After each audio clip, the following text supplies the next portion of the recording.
আসসালামু আলাইকুম ক্রিকেট প্রেমী দর্শক বন্ধুরা। কদিন পরেই শুরু হচ্ছে বিশ্বকাপ, টি-20 বিশ্বকাপ। আর এই বিশ্বকাপের প্রায় ২০ দলই চূড়ান্ত এবং এই ২০ দলের ২০ জন অধিনায়কও কিন্তু চূড়ান্ত হয়ে গেছে। এবং আমাদের বাংলাদেশের অধিনায়ক আছেন যথারীতি নাজমুল হোসেন শান্ত। তো আপনাদের সামনে আজকে আমি তুলে ধরতে চাই যে এই ২০ দলের অধিনায়কদের স্ট্রাইক রেট, কার স্ট্রাইক রেট কত, এবং বাংলাদেশের আমাদের নাজমুল হোসেন শান্তর স্ট্রাইক রেটই বা কত, বা তার এই স্ট্রাইক রেট দিয়ে সে কত নাম্বারে র্যাঙ্কিংয়ে আছে। দর্শক বন্ধুরা, টি-20তে এই স্ট্রাইক রেটটা অনেক গুরুত্বপূর্ণ একটা বিষয়।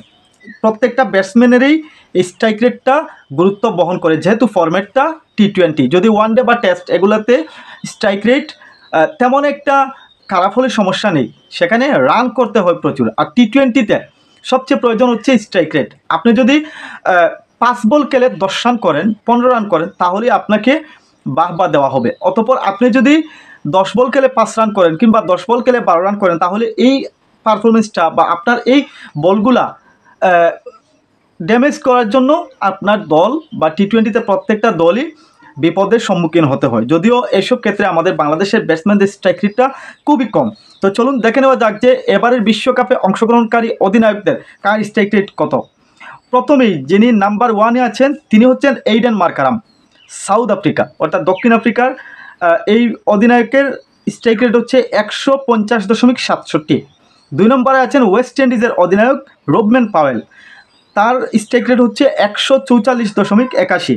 নাম্বার 3-এ আছেন ইংল্যান্ডের মার্কুটারি ব্যাটসম্যান জশ বাটলার, ওনার স্ট্রাইক রেট হচ্ছে 144.61, অর্থাৎ সামান্য কম রোবম্যান পাওয়েল থেকে। 4 নম্বরে আছেন যথারীতি ভারতের রোহিত শর্মা, তার স্ট্রাইক রেট হচ্ছে 139.98।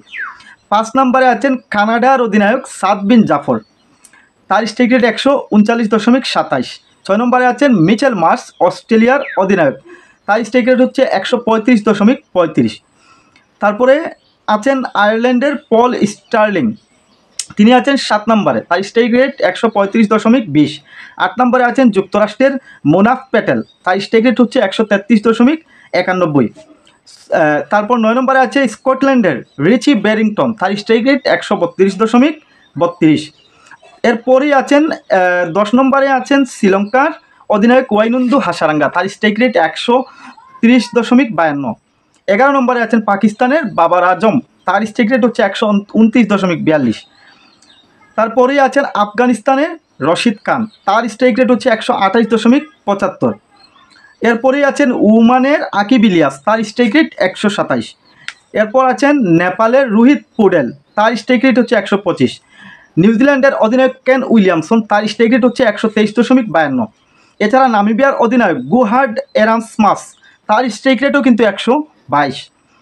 এছাড়া নেদারল্যান্ডের অধিনায়ক স্কট এডওয়ার্ড, তার স্ট্রাইক রেট হচ্ছে 121.56।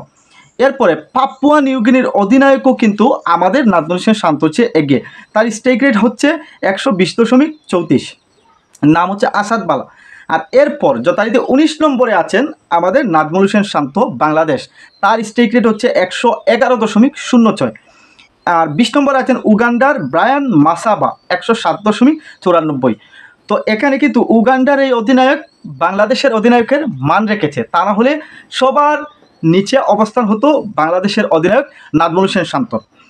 তো দেখা যাক যে আসলে বিশ্বকাপে নাজমুল হোসেন শান্তর পারফরমেন্স বা স্ট্রাইক রেটটা কীরকম থাকে। কারণ একজন টপ অর্ডার ব্যাটসম্যানের নাজমুল হোসেন শান্ত কিন্তু নাম্বার 3 পজিশনে খেলেন টপ অর্ডার ব্যাটসম্যান হিসেবে।